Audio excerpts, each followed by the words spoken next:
Hello बच्चों, कैसे हैं? आई होप मस्ती कर रहे होंगे, पढ़ाई कर रहे होंगे और अपने बोर्ड एग्जाम की भी प्रिपरेशन कर रहे हैं। ठीक है, तो आज हम लोग न्यू चैप्टर स्टार्ट करते हैं।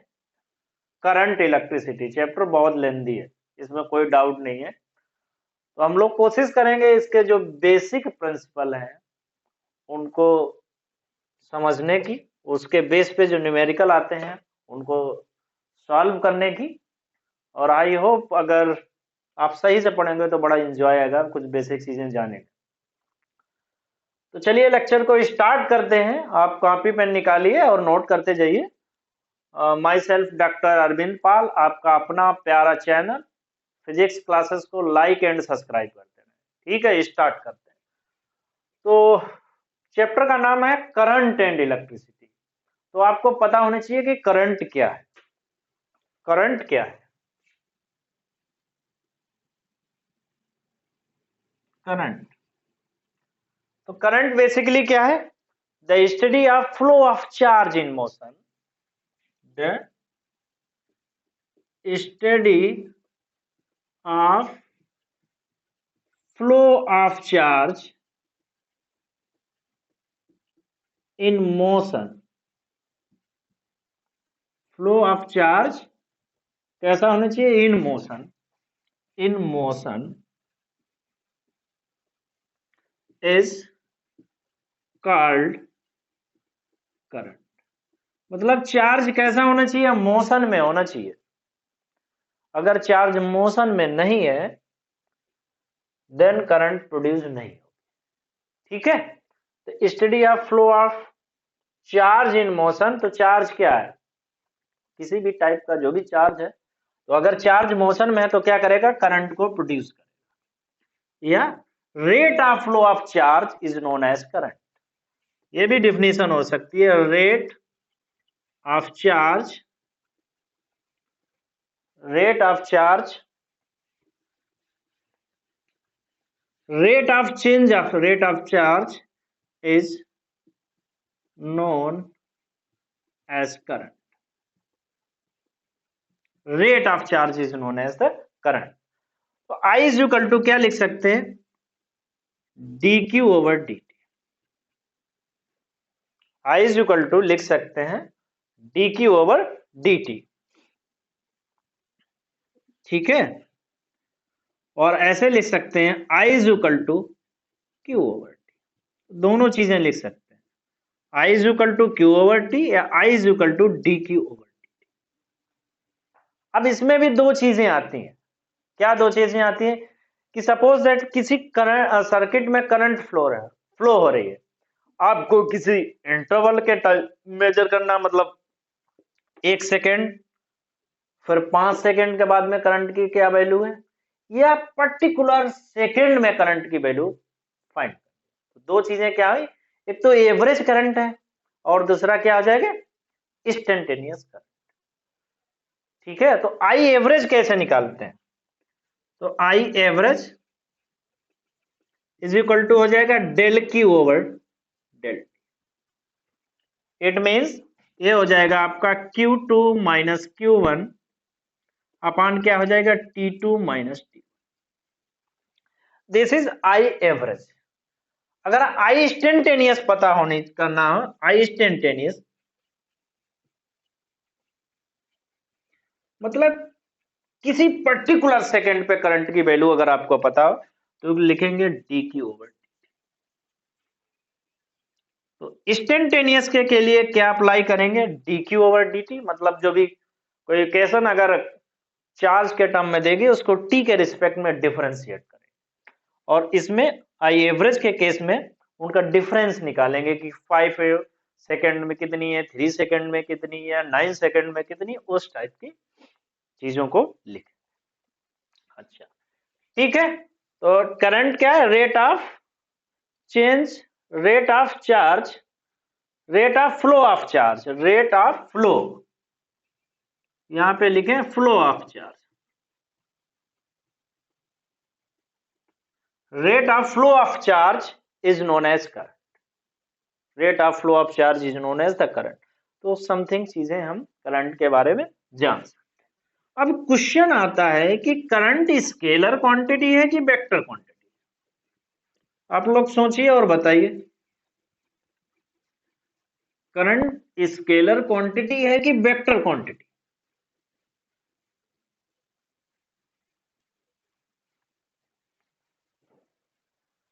तो current is a scalar quantity although it has magnitude and direction। Note करके लिख लो स्केलर क्वांटिटी, और नोट करके लिख लो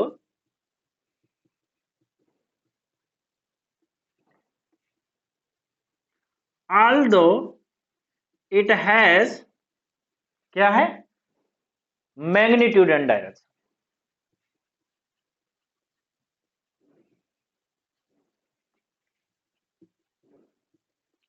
इसमें डायरेक्शन भी है, मैग्नीट्यूड भी है, फिर भी करंट क्या है, स्केलर क्वांटिटी। क्योंकि हमने क्या डेफिनेशन पढ़ी स्केलर और वेक्टर की। वेक्टर का क्या, it has magnitude and direction, then it is known as the vector.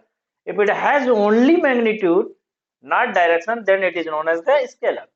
But current क्या है, it has a magnitude and direction but still it is a scalar। ठीक है, उसका रीजन है जो लॉ ऑफ अलजेब्रा है वो करंट सेटिस्फाई नहीं करती। Law of algebra of summation and product जो है वो करंट सेटिस्फाई नहीं करती है, तो इसलिए जो करंट है वो कैसी क्वांटिटी है, स्केलर क्वांटिटी। ठीक, अब आते हैं कि करंट या चार्ज का मोशन कैसा होना चाहिए। मोशन ऑफ चार्ज कैसा, चेंज इन मोशन या चार्ज इन मोशन, जो भी आप है, चार्ज इन मोशन। तो मोशन तो दो टाइप का हो सकता है, एक तो कांस्टेंट वेलोसिटी से मूव करे और एक वेरिएबल वेलोसिटी से मूव करे। चार्ज दो टाइप के मोशन कर सकता है, एक तो कांस्टेंट वेलोसिटी,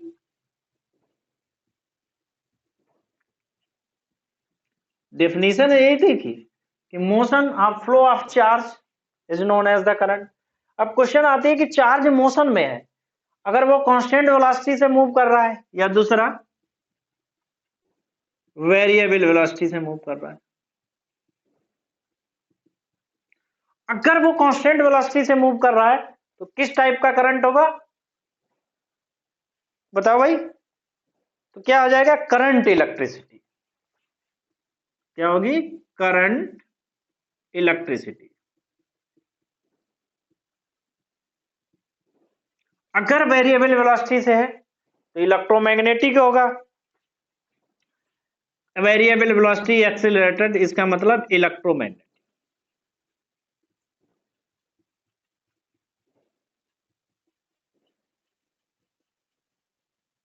ठीक है, तो बेसिकली यहां पे जो हम बात कर रहे हैं वो चार्ज कैसा होना चाहिए इस चैप्टर में, कांस्टेंट वेलोसिटी से मूव होना चाहिए। कैसा होना चाहिए, कांस्टेंट वेलोसिटी से। अगर चार्ज कांस्टेंट वेलोसिटी से मूव हो रहा है, इट मींस हम जो बात कर रहे हैं वो करंट एंड इलेक्ट्रिसिटी। तो इस पूरे चैप्टर में जो चार्ज है वो एक पर्टिकुलर वेलोसिटी से मूव करेगा। ठीक है, वो वेलोसिटी कांस्टेंट वेलोसिटी होगी। ठीक, अब एक एग्जांपल लेते हैं और समझने की कोशिश करते हैं कि इंस्टेंटेनियस करंट क्या होती है और एवरेज करंट। क्वेश्चन ले लेते हैं, let Q is equal to, small q ले लेते हैं, Q is equal to 6t²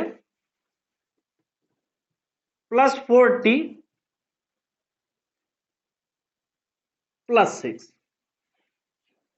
find I average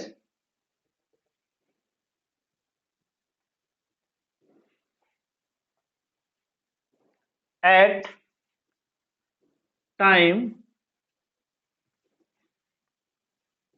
t is equal to 2 to t is equal to 3 seconds, and I instantaneous at t is equal to 4 second. ये सब second में है, ये भी value, मतलब हमसे पूछ रहे हैं कि आई एवरेज की value, average current 2 to 3 second में कितनी होगी, और एक इंस्टेंटेनियस पर्टिकुलर टाइम इंटरवल पर t इज इक्वल टू 4 पे करंट की कितनी वैल्यू होगी। ठीक है, तो आते हैं सोल्यूशन में। तो गिवन है q इज इक्वल टू कितना हुआ 6t² प्लस 4t प्लस 6। तो आई इंस्टेंटेनियस क्या होता है, dq ओवर dt, तो हो जाएगा d ओवर dt, और q की वैल्यू कितनी हो जाएगी 6t² प्लस 4t प्लस 6। तो यहां से इसे सॉल्व करेंगे, आ जाएगा 12t प्लस 4, ये तो कांस्टेंट है 0। तो आई इंस्टेंटेनियस की वैल्यू कितनी हो जाएगी यहाँ पे, t किस सेकंड में पूछ रहे, 4 प्लस 4, ये कितना हो जाएगा 52, और इसकी यूनिट क्या होती है एम्पियर। या तो एम्पियर लिखें या यहां से लिखें, क्या लिख सकते हैं कूलाम पर सेकंड, या क्या लिखें कूलाम पर सेकंड, या तो यूनिट इसकी क्या होती है एम्पियर या कूलाम पर सेकंड। अच्छा, अब हमसे पूछ रहे हैं I average. I average is equal to क्या होता है, D Q over D T, लिख सकते हैं Q2 minus Q1 over T2 minus Q is equal to कितना गिवन है हमारे पास, Q is equal to given है 6t² प्लस 4t प्लस 6। अब हमें किस सेकंड में 2 पे निकालना है और 3 पे निकालना है, तो Q2 पे की वैल्यू कितनी हो जाएगी, हो जाएगा 6 इंटू 2 का स्क्वायर प्लस 4 इंटू 2 प्लस 6। तो ये कितना हुआ, ये हुआ 24, ये हुआ 8 प्लस ये हुआ 6, ये हुआ 38। ये Q2 की वैल्यू है। Q2 means at time t is equal to 2 second.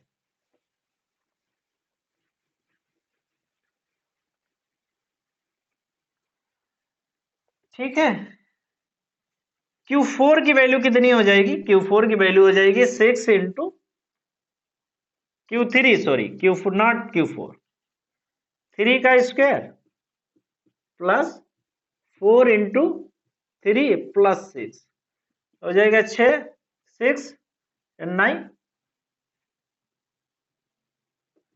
Plus 12 plus 6, ये कितना हो जाएगा 54 प्लस 12 प्लस 6, तो कितना हो जाएगा 272 कूलाम, ये भी कूलाम हो जाएगा। So I average is equal to हो जाएगा आपका 72 माइनस 38, वैल्यू पुट कर दें इस इक्वेशन में, अपॉन कितना हो जाएगा 3 माइनस, तो ये कितना हुआ, ये 4, ये हुआ 3, ये कितना हो जाएगा एम्पियर। तो एवरेज करंट की वैल्यू 34 आ गई, और इससे पहले हमने इंस्टेंटेनियस करंट की वैल्यू कैलकुलेट की, तो यहां तक कोई दिक्कत नहीं होनी चाहिए।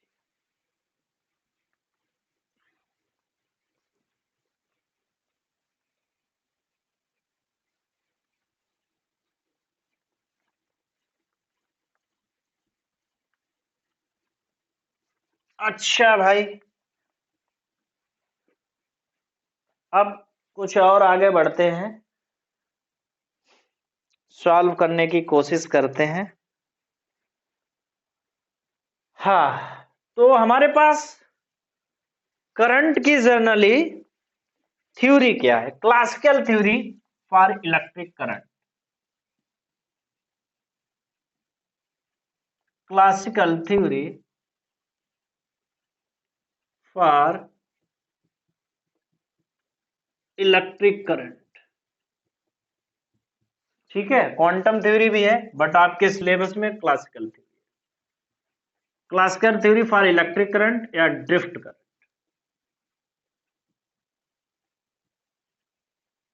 इसको थोड़ा समझने की कोशिश करें,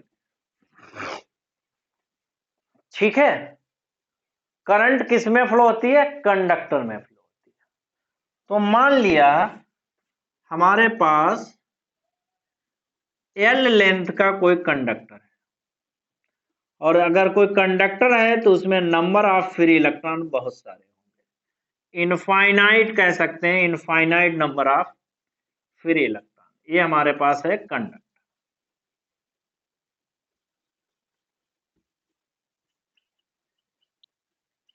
ये हमारे पास कोई कंडक्टर है, इनमें इनफाइनाइट नंबर ऑफ इलेक्ट्रॉन। मान लिया हमने एक्सटर्नल फील्ड इसमें अप्लाई करी, क्या किया? ई एक्सटर्नल अप्लाई किया। जब हम करंट का उसमें कंडक्टर में एक्सटर्नल इलेक्ट्रिक फील्ड अप्लाई करेंगे तो क्या हो जाएगा? तो यहां से चार्ज एक्युमुलेट हो जाएंगे, तो इस रीजन पे है वो प्लस चार्ज हो जाएगा, और इस रीजन पे उतने ही माइनस चार्ज।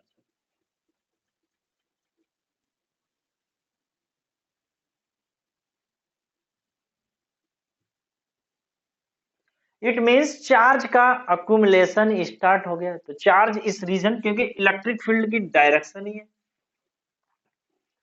तो चार्ज क्या हो जाएंगे इस रीजन पे, यहां से चार्ज अक्यूमुलेशन हो जाएंगे, अक्यूमुलेशन ऑफ चार्ज।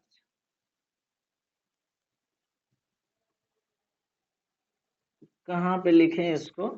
यहां पे लिखें एक्यूमुलेशन।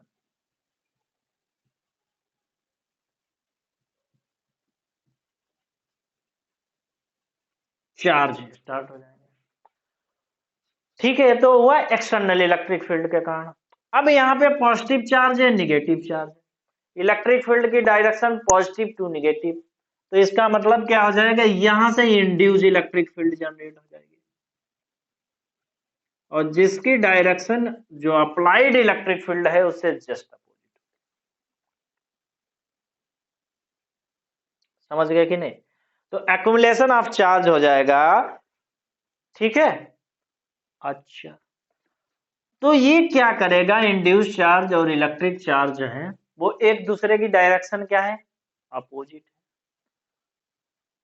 तो फिर क्या हो जाएगा? ये एक्युमुलेशन ऑफ चार्ज को स्टॉप कर देगा, ठीक है। सर्टेन इंटरवल के बाद में ये क्या हो जाएगा? चार्ज को स्टॉप कर। तो for conductor, for isolated conductor, isolated conductor, E net is equal to zero. Net electric field कितनी होगी आइसोलेटेड कंडक्टर के बीच में? जीरो होगी। इट मींस क्या कह रहा है? E external is equal to किसके बराबर हो जाएगा? I induced. A external is equal to E induced, ठीक है। इट मींस आइसोलेटेड कंडक्टर में अब कोई भी करंट फ्लो नहीं, ठीक है। तो no current flow in isolated conductor. इस रीजन में आइसोलेटेड कंडक्टर में कोई करंट फ्लो नहीं। But as we know that current तो कंडक्टर में फ्लो होती है। तो करंट कंडक्टर में फ्लो होती है, उसका रीजन है कि जो आउटर टेम्परेचर है, सपोज दैट 830 डिग्री सेंटीग्रेड, और इनर टेम्परेचर है 28 डिग्री सेंटीग्रेड। मतलब जो कंडक्टर के बाहर टेम्परेचर है वो हाई है, और कंडक्टर के अंदर जो है वो टेम्परेचर कम है। तो ये टेम्परेचर डिफरेंस के कारण जो है वो क्या होगा? टेम्परेचर डिफरेंस के कारण क्या होगी? करंट फ्लो होगी, ठीक है। तो हम लिख सकते हैं in the absence of electric field, in the absence of electric field, the current, current की बजाय अगर बोलेंगे charge, the current is flow या चार्ज इज फ्लो या इलेक्ट्रॉन इज, जो भी आप लिख सकते हैं। In the absence of electric field the electron are, क्या हो सकते हैं, electrons are still move, electron are move inside the conductor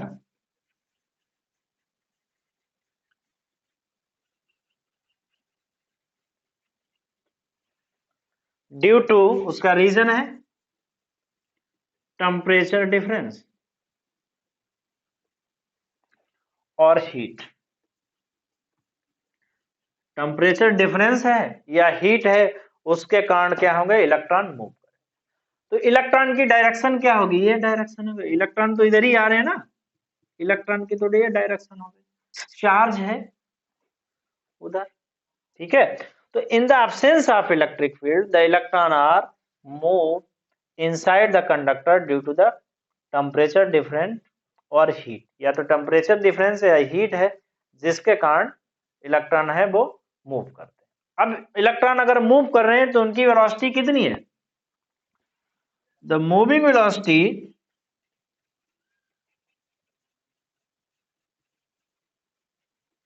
of electron is 10⁴ metre per second.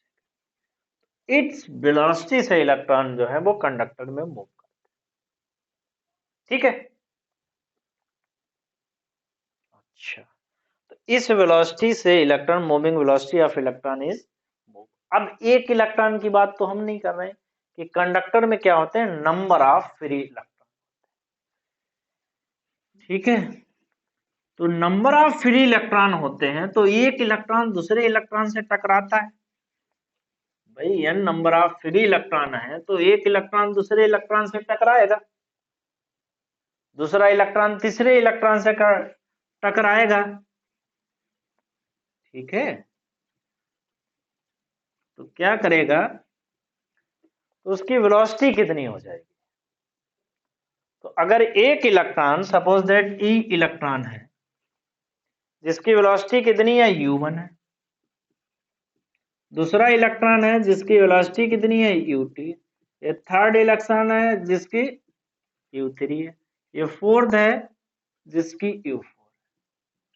अगर इनकी नेट एवरेज वेलोसिटी निकालोगे, और एक ऐसा होता है, तो ये क्या करते हैं कि जो कंडक्टर है उसमें रैंडमली मूव करते हैं, जब ये रैंडमली मूव करते हैं, रैंडम मोशन होता है इलेक्ट्रॉन का इनसाइड द कंडक्टर, क्या है, random motion. Electron move inside conductor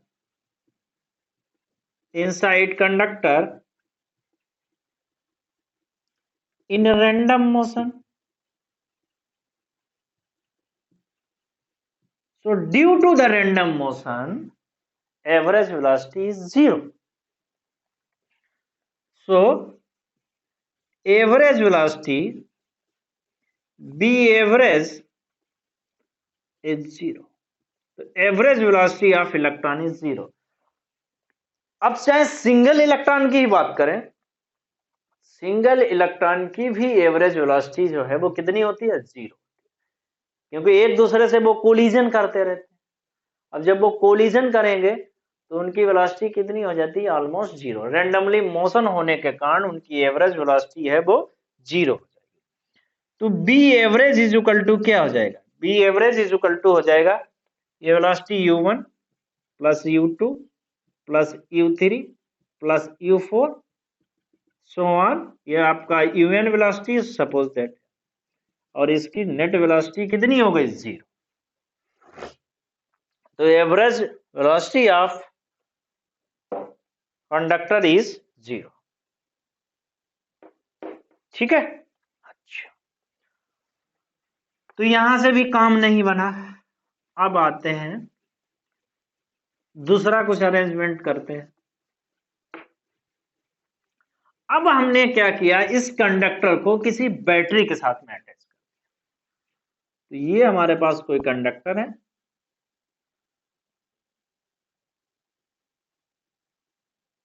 ये कंडक्टर है और इस कंडक्टर को मैंने बैटरी के साथ, ठीक है, इसको क्या कर दिया, बैटरी के साथ। इस पे क्या था, पॉजिटिव चार्ज, इस पे कितने थे, निगेटिव चार्ज, ठीक है। ये हमारे पास बैटरी,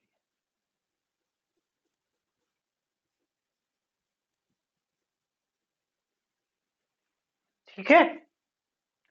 ये हमारे पास एक्सटर्नल इलेक्ट्रिक फील्ड, ये डायरेक्शन। जब हमने इसे बैटरी के साथ में अटैच कर दिया, अब बैटरी से क्या होगा, अब इंड्यूस चार्ज तो डेवलप होना बंद हो जाएगा। बैटरी क्या करेगी, इंड्यूस चार्ज डेवलप होना बंद कर देगी। अब कोई इंड्यूस चार्ज नहीं होगा क्योंकि ये बैटरी अपने तरफ खींच लेगी। तो अब इस कंडक्टर में इंड्यूस चार्ज डेवलप नहीं होगा। जब इंड्यूस चार्ज डेवलप नहीं होगा, इसका मतलब ई एक्सटर्नल भी उसी डायरेक्शन में इनसाइड में होगा जिसमें आउटर साइड, ठीक है भाई, इतनी बात समझ गए। Due to the battery induce inside the conductor is zero. Due to battery electric field, induce electric field, ऐसा लिखो, induce electric field is zero, ठीक है। इसका मतलब I induced is equal to zero, I induce is equal to zero है।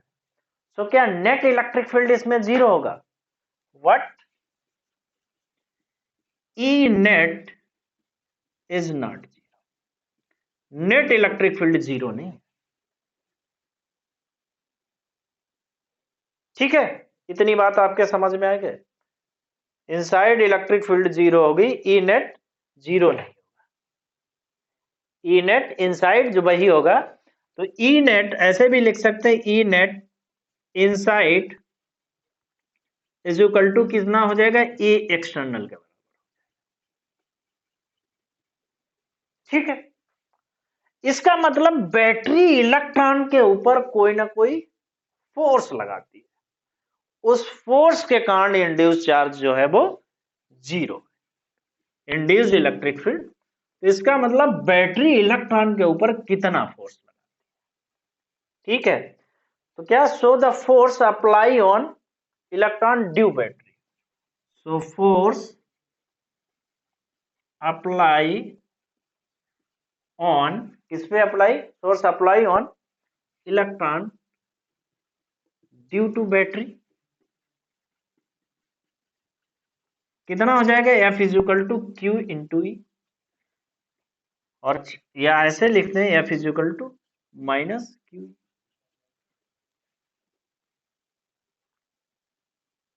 ये भी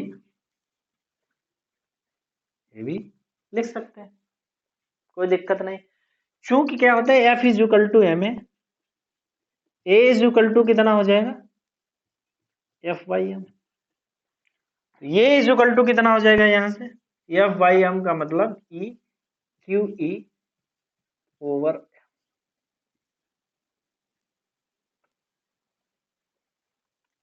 it means electron अगर मूव करेंगे तो electron are moving due to the acceleration, electron क्या कर रहे हैं, मूव कर रहे हैं। So electron are moves due to acceleration, due to acceleration, ठीक है। और उससे इफेक्ट क्या आ रहा है, electron are move due to acceleration and velocity increase,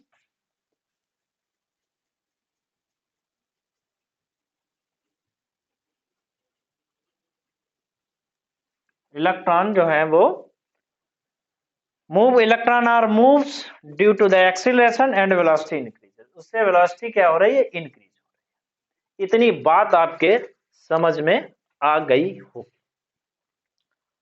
अच्छा। दूसरी थ्योरी इसमें क्या है, तो ऐसे तो अगर वेलोसिटी उनकी इंक्रीज हो रही है तो उसकी भी लिमिट होगी।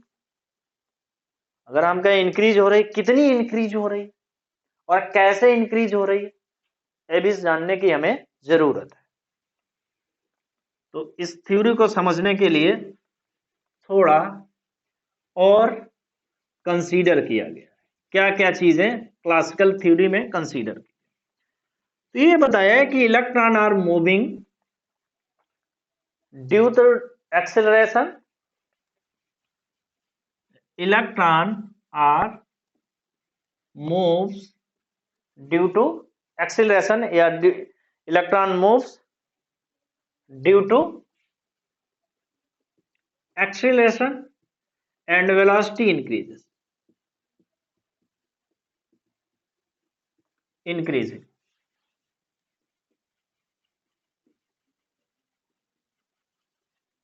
ठीक है, बात समझ में आ गई। What velocity increasing, but due to collision with kernel, kernel को आप ऐसे समझ सकते हैं, due to collision with kernel increasing, but due to the collision with kernel it stops the velocity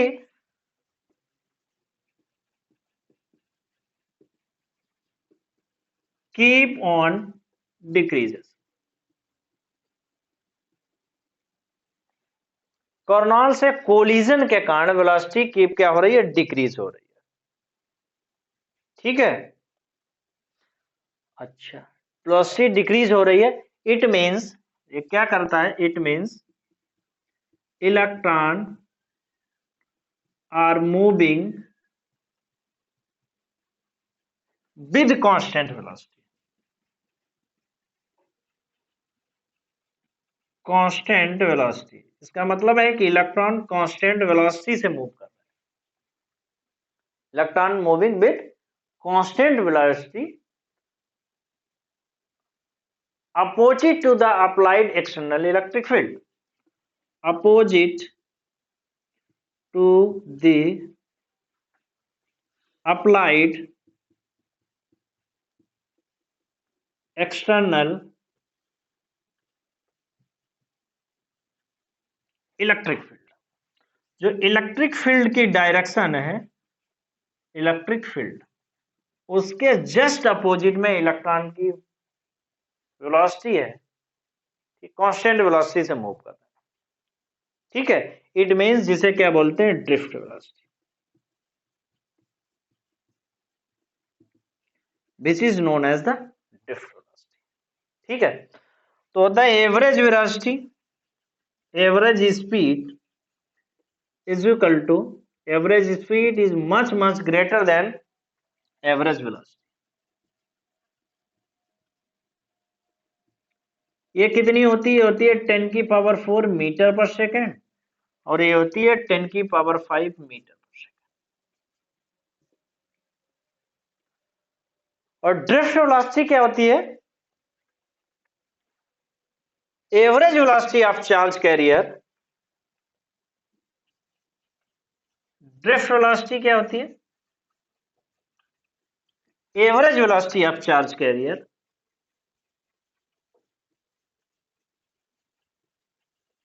ठीक है, average velocity of charge carrier, average velocity of charge carrier को क्या बोलते हैं, ड्रिफ्ट वेलोसिटी। ठीक है, तो इसका अरेंजमेंट को समझने की कोशिश करते हैं, इसका किस टाइप का अरेंजमेंट है। तो इलेक्ट्रॉन मूव करता है और सामने, तो मान लिया इलेक्ट्रॉन यहां से चला, ये इलेक्ट्रॉन मूव किया, बट यहाँ पे कर्नल है, वो उसकी वेलोसिटी को क्या कर देते हैं, कम कर देते हैं, स्टॉप नहीं करते हैं बट उसकी रिड्यूस, फिर इलेक्ट्रॉन इधर चला। तो एक कॉर्नल ने क्या किया, इसकी वेलोसिटी को फिर मूव कर दिया, कम कर दिया, ठीक है। फिर इलेक्ट्रॉन इधर चला, तो ये कॉर्नल ने फिर इसकी, तो इलेक्ट्रॉन का मूवमेंट है, ये इलेक्ट्रॉन, ये इलेक्ट्रॉन। तो ऐसे इलेक्ट्रॉन क्या करता है बेचारा, फिर उसने एक कॉर्नल को ऐसे कर दिया, ठीक है। फिर इलेक्ट्रॉन, मान लिया ये कोई कॉर्नल है और ये इलेक्ट्रॉन है, तो इलेक्ट्रॉन इस तरीके से मूवमेंट करता है। तो ओवरऑल वेलोसिटी की अगर इलेक्ट्रॉन की बात करें, वो क्या कर देता है, उसकी वेलोसिटी को कम कर देता है। तो Cornell stop the velocity of electron, सो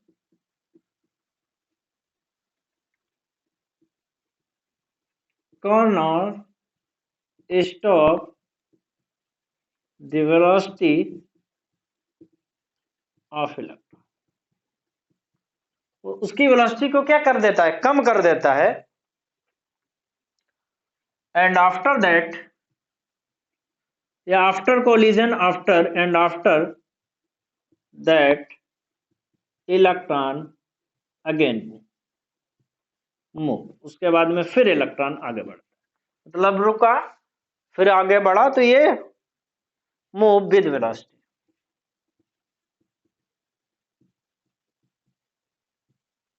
तो ये तो फंडामेंटल हो गया थ्योरी का, ठीक है।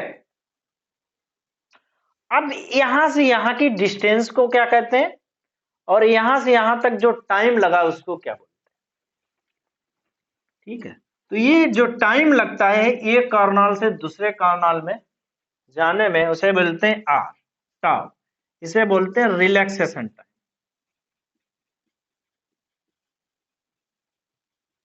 या ठीक है। तो टाइम बिटवीन सक्सेसिव कोलिजन, एक कोलिजन से दूसरे कोलिजन के बीच में जो टाइम मिलता है उसे बोलते हैं रिलैक्सेशन टाइम। और ये क्या होता है, लेमडा, जो लेंथ होती है उसे बोलते हैं मीन फ्री पाथ।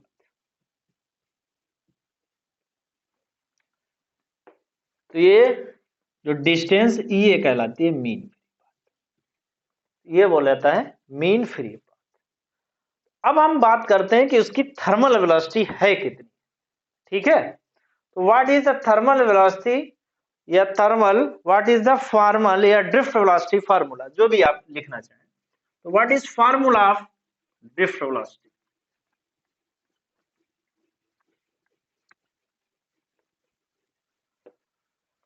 तो क्वेश्चन आता है कि so what is drift velocity formula.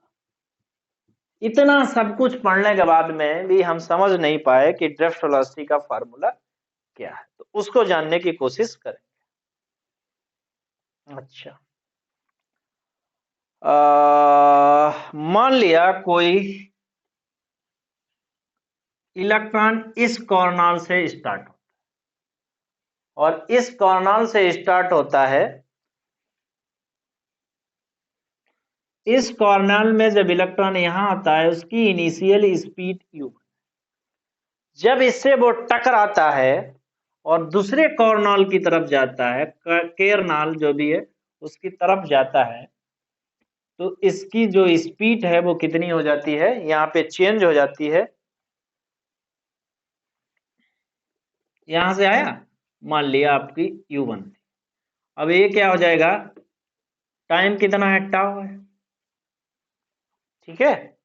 तो tau one, tau two, tau one मान लीजिए, और ये कितना हो जाएगा, रिलैक्सेशन टाइम हो गया टाउ वन, वेवलेंथ कितनी हो जाएगी, लैम्डा।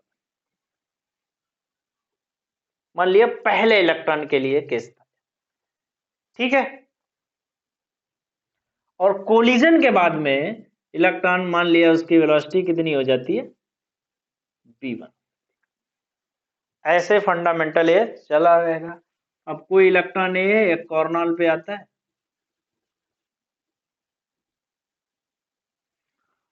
तो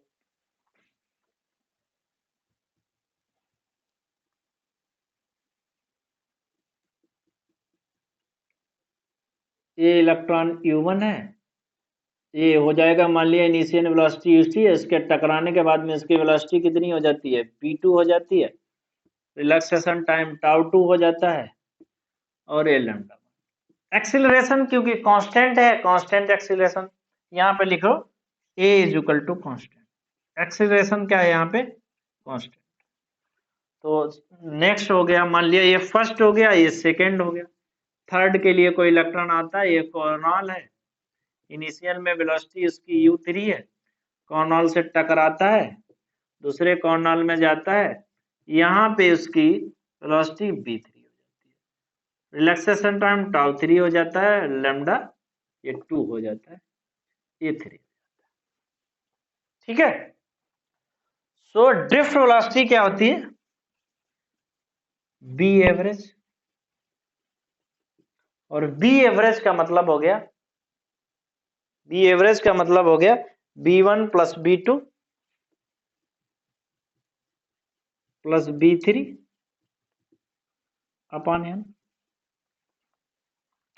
चूंकि we know that B is equal to कितना होता है, U प्लस AT, तो लिख सकते हैं B1 U1, ये कांस्टेंट है, इंटू τ1, तो B2 इज इक्वल टू लिख सकते हैं ऐसे U2 प्लस इंटू τ2, और B3 इज इक्वल टू लिख सकते हैं U3 A इंटू τ3। ऐसे ही हम Bn इज इक्वल टू लिख सकते हैं UN प्लस A इंटू τ। तो क्या चीजें यहाँ पे नहीं लिख सकते हैं, लिख सकते हैं, तो क्या लिख सकते हैं, यहाँ पे लिख सकते हैं U1 plus U2 plus U3, ये हो जाएगा आपका UN upon n, plus A, और हो जाएगा आपका ये कांस्टेंट हो जाएगा τ1 plus τ2 plus τ3 into τn over.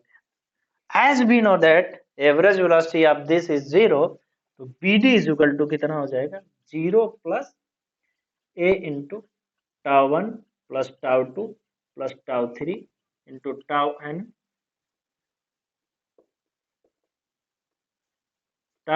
Over n। इसको लिख सकते हैं टाउ एवरेज, तो BD इज इक्वल टू,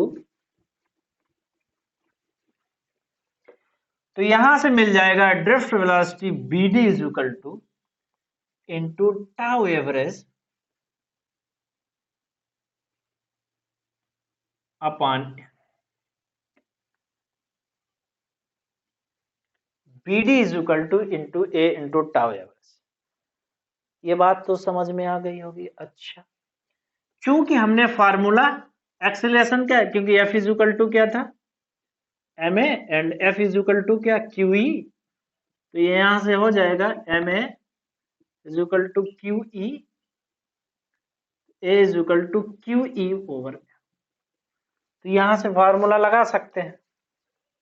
तो टाउ एवरेज निकालेंगे तो n तो गायब हो जाएगा, सो लिख सकते हैं BD is equal to A की value minus QE over M into tau average. ठीक है, तो mod BD is equal to कितना हो जाएगा आपका, QE over M into tau average. तो ड्रिफ्ट वेलोसिटी का फार्मूला ये हमारे पास मिल गया। In terms of potential difference formula क्या हो जाएगा, in terms of potential difference